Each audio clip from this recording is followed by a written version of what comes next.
Hi friends, నేను మీ Soundarya. Welcome back to our channel. ఈ రోజు అయితే కారం పల్లీలు ప్రిపేర్ చేశాను. టేస్ట్ అయితే చాలా బాగుంటాయి.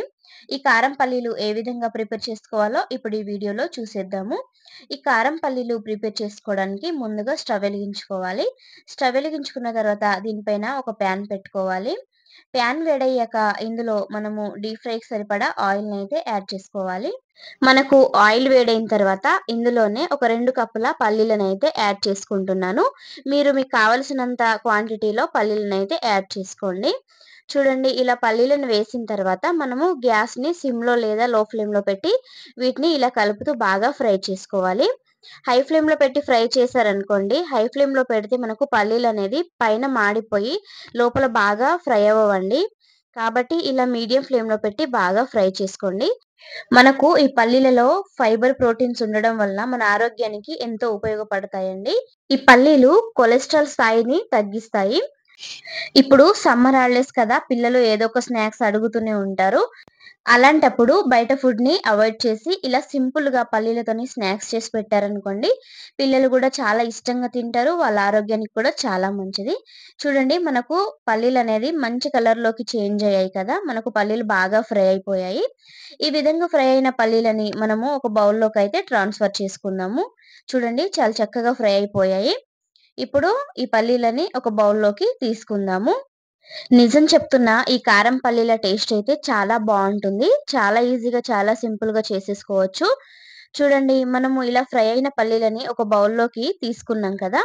ఇప్పుడు అదే ప్యాన్‌లోకి కొద్దిగా కరివేపాకుని వేసి బాగా ఫ్రై చేసుకోవాలి. ఈ కరివేపాకుని మనం వేయడం వలన మనకు కారం పల్లీలకి టేస్ట్ అయినా, ఫ్లేవర్ అయినా చాలా చాలా బావుంటుంది. చూడండి, ఇలా కరివేపాకుని వేసిన తర్వాత మనకు కరివేపాకనేది చాలా క్రిస్పీగా తయారవ్వాలండి. చూడండి, మనకు కరివేపాకనేది ఇలా బాగా ఫ్రై అవ్వాలి. ఇలా క్రిస్పీగా తయారైన తర్వాత ఇప్పుడు ఈ కరివేపాకుని ఆయిల్ నుండి సెపరేట్ చేసేసి మనం ఫ్రై చేసి పెట్టుకున్న పల్లీలలోకి అయితే యాడ్ చేసుకోవాలి. నా ఛానల్‌ని కనుక ఫస్ట్ టైమ్ చూస్తున్నట్టయితే ప్లీజ్ అండి సబ్స్క్రైబ్ చేసుకోండి. చూడండి, ఇలా కరివేపాకుని మొత్తం మనం పల్లీలలోకి యాడ్ చేసుకోవాలి.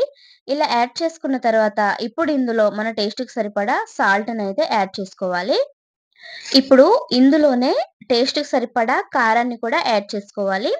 నేనైతే ఇక్కడ ఒక టేబుల్ స్పూన్ వరకి కారాన్నయితే యాడ్ చేస్తున్నాను. మీరు మీ టేస్ట్‌కి సరిపడా కారాన్ని యాడ్ చేసుకోండి. పల్లీలు కాస్త వేడి ఉన్నప్పుడే అందులోనే కారము, సాల్ట్ వేసి కలపడం వలన మనకు పల్లీలకి కారం, ఉప్పు అనేది బాగా పడుతుందండి. చూడండి, ఇలా బాగా కలుపుకోండి. ఇలా బాగా కలుపుకున్న తర్వాత ఇప్పుడు ఈ పల్లీలని ఒక ప్లేట్‌లోకి సర్వ్ చేసుకోండి. ఇలా ప్లేట్‌లోకి సర్వ్ చేసుకున్న తర్వాత పిల్లలకి ఇచ్చారంటే పిల్లలైతే చాలా చాలా ఇష్టంగా తింటారండి. టేస్ట్ చాలా చాలా బావుంటుంది. అంతే అండి. ఎంతో టేస్టీగా ఉండే కారం పల్లీలైతే మనకు రెడీ అయిపోయాయి. ఇలా రెడీ అయిన కారం పల్లీలని ఒక ప్లేట్‌లోకి తీసుకుందాము. ఈ కారం పల్లీలని చాలా ఈజీగా, చాలా సింపుల్‌గా చేసేసుకోవచ్చండి. ఓన్లీ మనము 5 మినిట్స్‌లోనే ఈ కారం పల్లీలనైతే రెడీ చేసుకోవచ్చు. పిల్లలు ఏదైనా స్నాక్స్ కావాలని అడిగినప్పుడు ఇలా సింపుల్‌గా కారం పల్లీలు చేసి పెట్టండి. టైమ్ పాస్‌గా టేస్ట్ చాలా బావుంటాయి. మరి మన కారం పల్లీలు ఎలా ఉన్నాయో ఒకసారి తిని టేస్ట్ చెప్తాను. టేస్ట్ చాలా బావున్నాయండి. మీరు కూడా ఒకసారి తప్పకుండా ట్రై చేయండి. మరి మీకెలా కుదిరిందో కామెంట్ బాక్స్‌లో కామెంట్ చేయండి. నా వీడియో కనుక మీకు నచ్చినట్టయితే లైక్ చేయండి, షేర్ చేయండి. మరిన్ని మంచి మంచి వీడియోస్ కోసం మన ఛానెల్‌ని సబ్స్క్రైబ్ చేయండి. పక్కనే ఉన్న బెల్ ఐకాన్‌ని క్లిక్ చేయండి. ఓకే ఫ్రెండ్స్, బాయ్ మరి.